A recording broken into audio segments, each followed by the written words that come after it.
Good morning. Physics easy में आपका स्वागत है। हमारा आज का टॉपिक है ओम्स लॉ। क्वेश्चन नंबर 16, हमारा आज का क्वेश्चन नंबर 1 क्या लिखा हुआ है? 3 copper wire having the length and cross section area at the end A 2n a/2 n/2 2a, तो रेजिस्टेंस मिनिमम किस में होगा वो पूछ रहा है। तो सबका मानते हैं, हम R1 निकालते हैं। कितना होगा? रो n/a। R2 निकालते हैं, रो n का मान दिया हुआ 2n, एरिया का मान दिया हुआ a/2, इसका आ गया 4 रो n/a। और R3 का मान आ गया रो n/2 2a, इसका आ गया 1/4 रो n/a। तो देखिए R2 सबसे ज़्यादा होगा, R1 उससे कम होगा, R3 सबसे कम होगा। तो हमारा option number 3, minimum for the wire of the cross section area 2a। Question number 17, question number 17 में क्या करा कि a wire of cross section area A and length and has resistance R is bent into a complete circuit. तो देखिए यह एक wire है, तो इसका रेजिस्टेंस का आर है। इसको कंप्लीट वायर में कन्वर्ट कर देंगे और इसको दो भाग में बांट देंगे। तो ऊपर बना का होगा r/2 और नीचे बना का होगा r/2। तो इसको पॉइंट ए रखते हैं, इसको पॉइंट बी रखते हैं। The resistance between any two of the diametrically opposite point been B. तो देखिए दोनों अपोजिट पॉइंट के बीच का रेजिस्टेंस क्या होगा? इसका R equivalent between A and B R1 R2 divided by R1 plus R2। सबका मान पुट करेंगे, तो हमारा मान आ जाएगा R/4। देखिए देख लीजिए, विश्वास नहीं है तो पुट करके देखिए कितना आ रहा है। R/2 और नीचे R/2 प्लस R/2। और ये R/2 R हो गया और नीचे हो गया R से R कटेगा R/4। Question number 18, electric resistance of certain wire of iron is R if its length and radius both are double। कहा लेंथ और रेडियस को दोनों को डबल कर दिए। तो शुरू का रेजिस्टेंस था R रो n/a। अब देखिए एरिया होगा किसी क्रॉस सेक्शन एरिया कितना होता है? πr²। तो अगर हम लेंथ को डबल करेंगे तो हमारा कितना हो जाएगा? 2n। और एरिया को डबल करेंगे तो हमारा मान आ जाएगा 4a।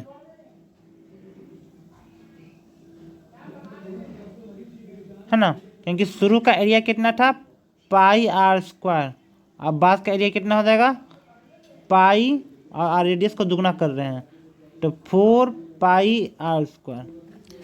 तो देखिए 2 से 2 कटेगा, 2 to the 4, तो हमारा आ गया रो n/2a।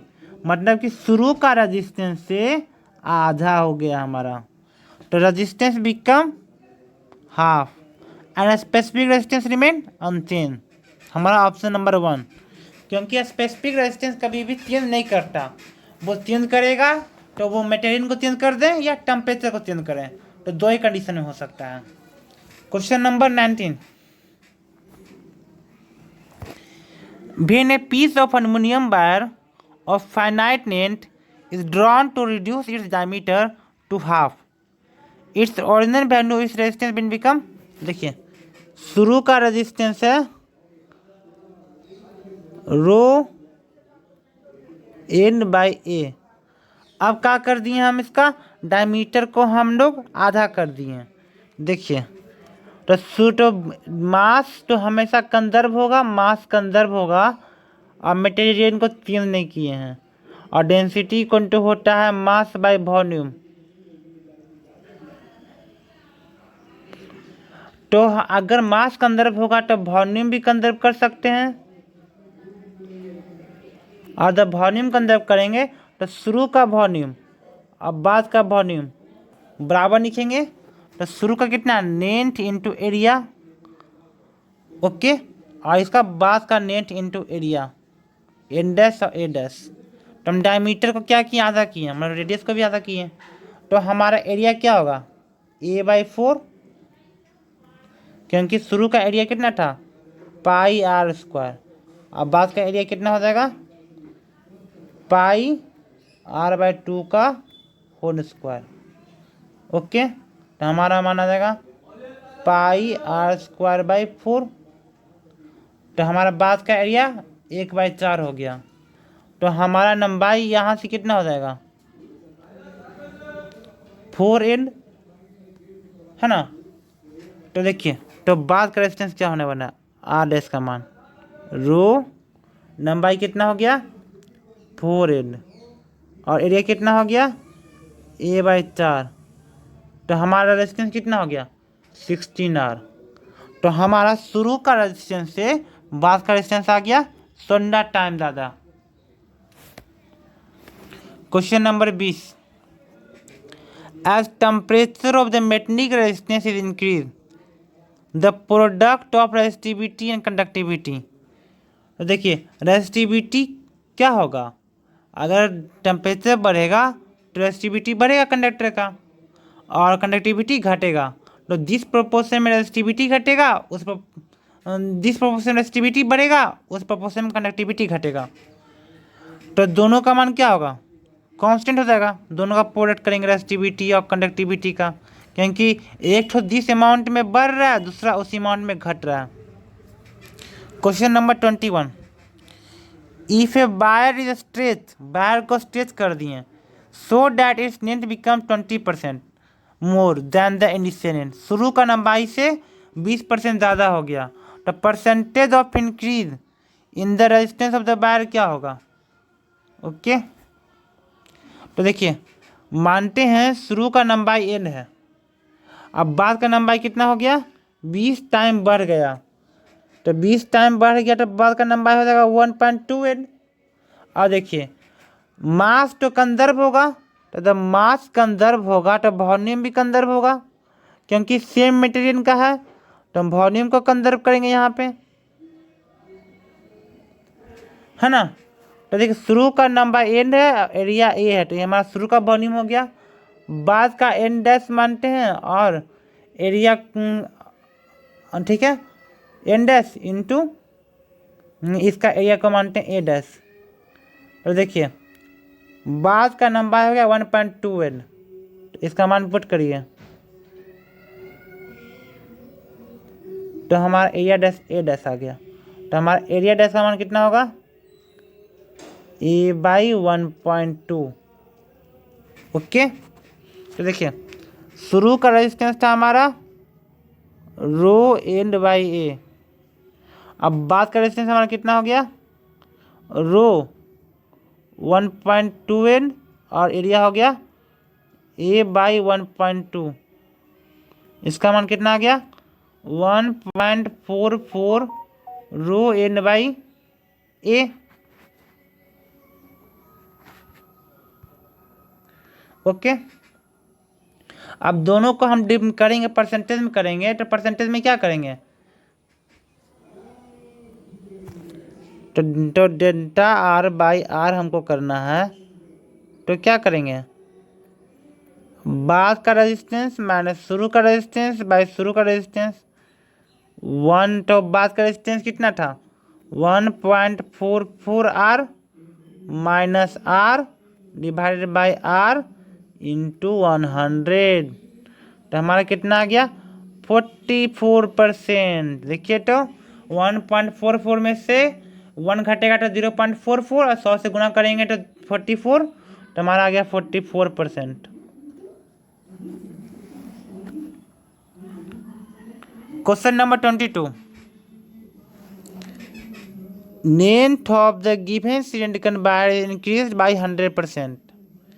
लंबाई को 100% बढ़ा दिए, तो मानते हैं शुरू का लंबाई n था, अब बाद का लंबाई n डैश हो गया, 100% बढ़ गया तो दुगना हो गया। Due to consequent decrease in the diameter, diameter का डिक्रीज करने की वजह से, तो 3 दिन रेजिस्टेंस क्या होगा वायर का। तो मानते हैं शुरू का एरिया ए होगा, तो बाद का एरिया क्या होगा, यही हमको जानना है। तो देखिए जब मास, इसमें भी वही लगाएंगे, मास कंजर्व होगा तो वॉल्यूम भी कंजर्व होगा, और दोनों को कंजर्व करेंगे तो क्या होगा, हमारा बाद का एरिया आ जाएगा। तो शुरू का नंबर एन है, एरिया ए है, बाद का नंबर 2n है और एरिया ए डैश है, तो बाद का एरिया कितना आ गया, a/2। तो इसका एरिया लिख दिए a/2। अब देखिए शुरू का रेजिस्टेंस लिखे हैं रो एन बाई ए, तो बाद का रेजिस्टेंस क्या लिखेंगे हम, रो लंबाई हो गया था 2n और एरिया हो गया हमारा a/2, तो हमारा कितना आ गया 4 रो एन बाई ए, तो हमारा बाद का रेजिस्टेंस कितना आ गया था 4r, और शुरू का रेजिस्टेंस का मानते हैं r, तो हमारा 3 इन r बाई r का मान कितना होगा 4r minus r divided by r into 100। 4 में से 1 गया 3, और तो हमारा आ गया 300%। देखिए हमारा ऑप्शन नंबर कौन सा होगा 1। Question number 23, on increasing temperature, temperature को इंक्रीज करने से specific resistance of a conductor and semi conductor. देखिए कंडक्टर का तो रेजिस्टेंस बढ़ेगा और सेमी कंडक्टर रेजिस्टेंस घटेगा, क्योंकि कंडक्टर का जो कंडक्टिविटी होता है वो क्या होता है n² टाउ बाई m। तो अगर जो है दोनों टाइम के बीच का कोलिजन का टाइम घटेगा तो हमारा कंडक्टिविटी घट जाएगा। और सेमी कंडक्टर में क्या होता है कि मेटल में जो होता है वो इलेक्ट्रॉन बाउंडेड होता है। जब इलेक्ट्रॉन को बाउंडेड होगा तो हम क्या करते हैं हीट को देंगे, तो हीट देने से क्या होता है वह इलेक्ट्रॉन जो होता है वैलेंस बॉन्ड से कंडक्शन बॉन्ड में चल जाता है, तो उससे कंडक्टिविटी उसकी बढ़ जाती है। लेकिन कंडक्टर में तो खुद फ्री शुरू से होता है, और टेम्परेचर देने से कोलिजन बढ़ता है, तो कोलिजन होने का समय जो है घटेगा, इसके वजह से उसका कंडक्टिविटी घट जाता है कंडक्टर का। तो हमारा ऑप्शन नंबर 3 हो गया। क्वेश्चन नंबर 24, क्या लिखा, एक conductor of rectangular cross section has the dimension of the a 2a 4a। यह a है, यह 2a है और यह 4a है, as shown in a figure, figure में देख दिया हुआ है। ए बी रेजिस्टेंस जो होता है ए बी के क्रॉस एक्स है, ए बी के क्रॉस एक्स है, फिर क्या है सी डी के क्रॉस बाई है, सी डी के क्रॉस बाई है, और ई एफ के क्रॉस जेड है, ई एफ के क्रॉस जेड है। तो रेजिस्टेंस का रेशियो मतलब कौन सा रेजिस्टेंस ज़्यादा होगा कौन सा रेजिस्टेंस कम होगा। देखिए तो हम आर ए बी के तरफ जाते हैं, आर ए बी की तरफ क्या होगा हमारा एक्स है रो। तो देखिए ये है ए बी, तो ए बी में लंबाई कौन सा हो गया हमारा 4a, और इसका हमको ये क्या 4a हो गया। अब इसका एरिया कितना होगा, इसका question a into 2a, a into 2a। उसी तरह से हमारा आर सी डी के नाम कितना होगा बाई, तो सी डी पर नहीं ढूंढिए, C D C D C D में लंबाई कितना है a,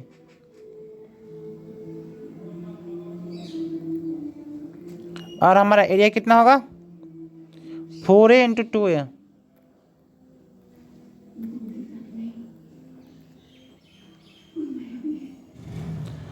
और E F E F E F के नाम क्या होगा हमारा जेड होगा, इसका मान क्या पुट करेंगे रो।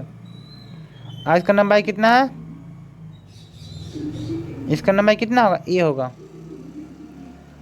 और इसका एरिया कितना होगा,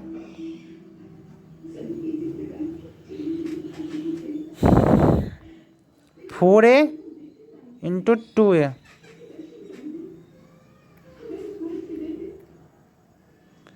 फोर ए, देखिए इसका क्रॉस एरिया ए होगा, फोर इंटू टू ए, और इसका सॉरी, और इसका नंबर यहाँ से कितना होगा, टू ए होगा। हम थोड़ा ध्यान नहीं देते। ओके, अब देखिए एक्स बाई जेड में इसका रेशियो कितना था, टू रो, इसका करेंगे तो कितना होगा, रो बाई 8 है, और इसका कितना होगा, रो बाई 4 है। अब बताइए कौन सा रेजिस्टेंस ज़्यादा होगा,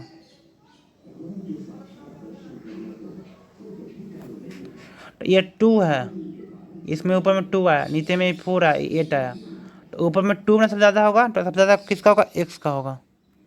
फिर कौन सा 1/4, उसके बाद कौन सा होगा, जेड का होगा, उसके बाद कौन सा है, बाई का होगा। हमारा option number x Z by, option number 4। 25, question number 25, specific resistance of a conductor increases bit increase in temperature. ये सिर्फ टेम्परेचर के बढ़ने से स्पेसिफिक रेजिस्टेंस बढ़ेगा, वह उसका डायमेंशन पे डिपेंड नहीं करता। डायमेंशन बढ़ेगा, एरिया बढ़ेगा, एरिया घटेगा, चाहे तो एरिया भी बढ़े, नेट भी बढ़े, मतलब किससे कोई मतलब नहीं है, इसको नेट और एरिया से कोई मतलब ही नहीं है। क्वेश्चन नंबर 26, क्वेश्चन 26 में क्या दिया हुआ है कि temperature coefficient of resistance of a wire is 0.00125 at 300 kelvin, 1 ohm होता है, तो resistance become the 2m at a temperature. तो देखिए हमारा रेजिस्टेंस का फॉर्मूला होता है R equal to R0 1 plus alpha T. ये R0 कितना पे, 0 केल्विन का टेम्परेचर है। ओके, तो अब देखिए क्या करते हैं, हम पहले पुट करते हैं R का मान 1 ओम, ये R0 1 प्लस अल्फा टी का मान 300, दूसरा है 2 ओम, R0 1 प्लस अल्फा टी, हमको बाहर का टेम्परेचर चाहिए। क्या करेंगे, इसको इक्वेशन 1 माने, इसको इक्वेशन 2 माने, और एक को 2 से भागा कर दिए हम। तो देखिए 1/2 इक्वल टू कितना आ जाएगा, R0 1 प्लस अल्फा का मान यहाँ कितना दिया, 0.00125 into 300 divided by R0 1 plus 0.00125 into T, दोनों को भाग कर देंगे तो ये उससे गुना हो जाएगा। तो देखिए हमारे मान कितना देगा, 1 प्लस 0.00125 इंटू टी, और ये कितना हो जाएगा, 2 इंटू 600, 2 प्लस 600 इंटू 0.00125। अब इसको गुना करिए, 600 इंटू 0.00125, तो इसको करेंगे तो कितना मान आएगा, 0.75, और 2 में से गया तो 1 प्लस 0.75 को क्या लिखेंगे, 0.00125 और इसको भागा तो इसका मान आ गया 1.75, और 1.75 को 0.00125 से भागा कर देंगे तो हमारा मान कितना आएगा, 1400 केल्विन। तो हमारा आंसर आ गया ऑप्शन नंबर 4। क्वेश्चन नंबर 27, देखिए हमने ओम्स लॉ में क्या पढ़ा है, V equal to I R और R equal to V by I. तो यहाँ पे क्या दिया हुआ, I और V का, तो I बाई V का मान कितना होगा, 1/R, और रेजिस्टेंस क्या होता है, टेम्परेचर का डायरेक्टली प्रोपोर्शन होता है। ठीक है, तो यहाँ आई बाई भी क्या है, tan थीटा। तो tan theta inversely proportion to resistance, तो टेम्परेचर से भी क्या होगा, यह इनवर्सली प्रोपोर्शन होगा। तो देखिए इसका तो यह θ1 जो है वो कम है, ये θ2 जो होता है ज़्यादा है। तो जिसका थीटा कम होगा, जिसका tan थीटा कम होगा उसका रेजिस्टेंस ज़्यादा होगा। तो हमारा क्या हो गया, T2 का रजिस्टर टेम्परेचर ज़्यादा होगा T1 से। Option number 4। क्या दिया, the effective resistance is 6/5 ohm when two wires are joined in parallel. When one of the wire breaks, the effective resistance is 2 ohm. तो देखिए दो गो रेजिस्टेंस है,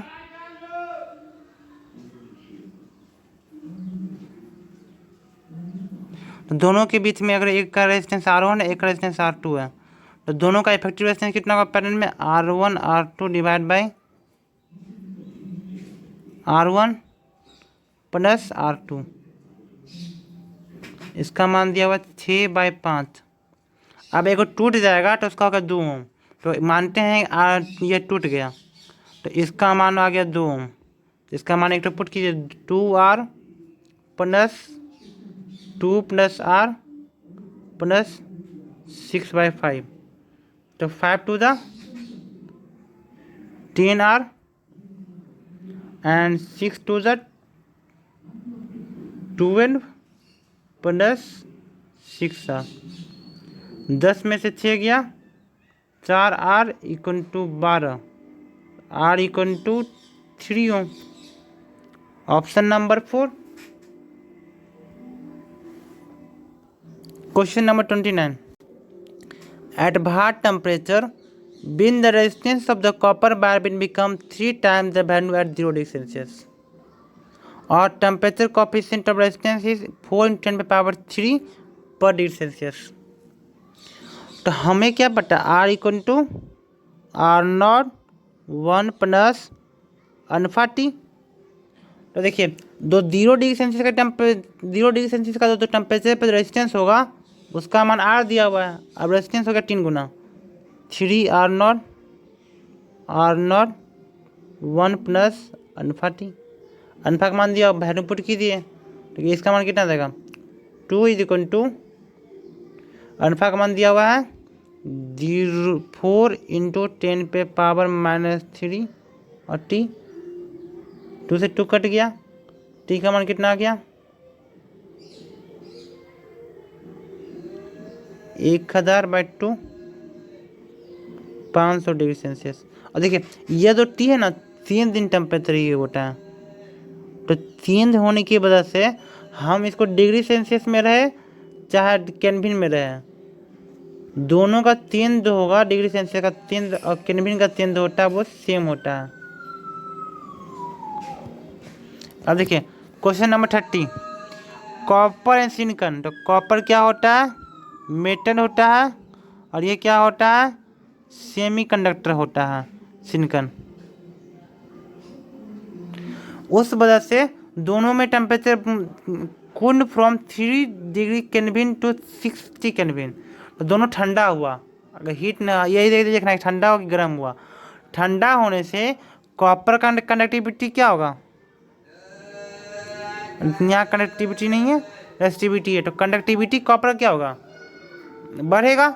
जब कंडक्टिव बढ़ेगा तो रेसिस्टिविटी घटेगा, तो कॉपर का रेसिस्टिविटी घटेगा और इसका सिलिकॉन का बढ़ेगा। Option number 1। तो कंडक्टिविटी बसनी प्रोपोर्शनल टू रेसिस्टिविटी। तो हम कंडक्टिविटी समझ में आ रहा है तो रेसिस्टिविटी समझ में आ ही जाएगा। Question number 31।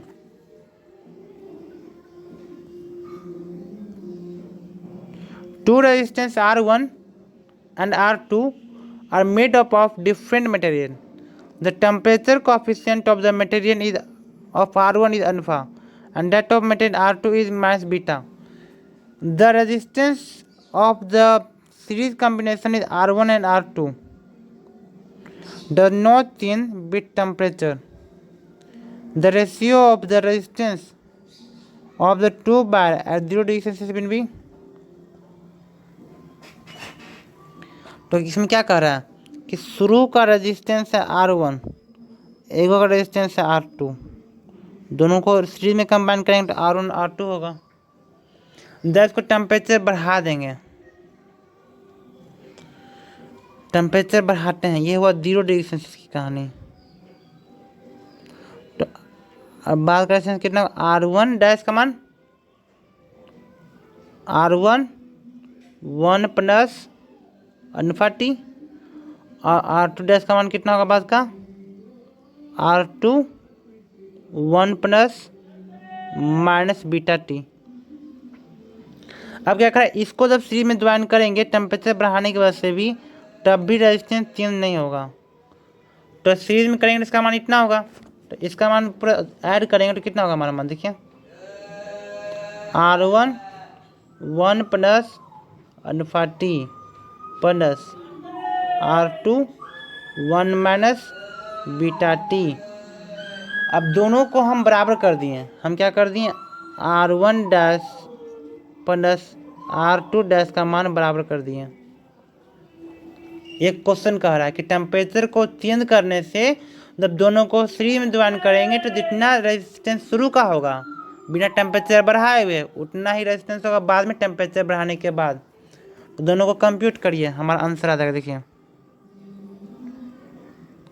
R1 plus R2, इसका मान कितना होगा, R1 plus R1 alpha T plus R2 minus R2 beta T. अब देखिए R1 से R1 कटेगा, R2 से R2 कटेगा, तो हमारा कितना आ गया, R1 alpha T equal to R2 beta T. तो हमारा R1 बाई R2 का रेशियो पूछ रहा है, वो कितना होगा, beta by alpha, option number 4। Thank you. आगे का टॉपिक आगे पढ़ेंगे, हमारा आज का टॉपिक यहीं पे खत्म।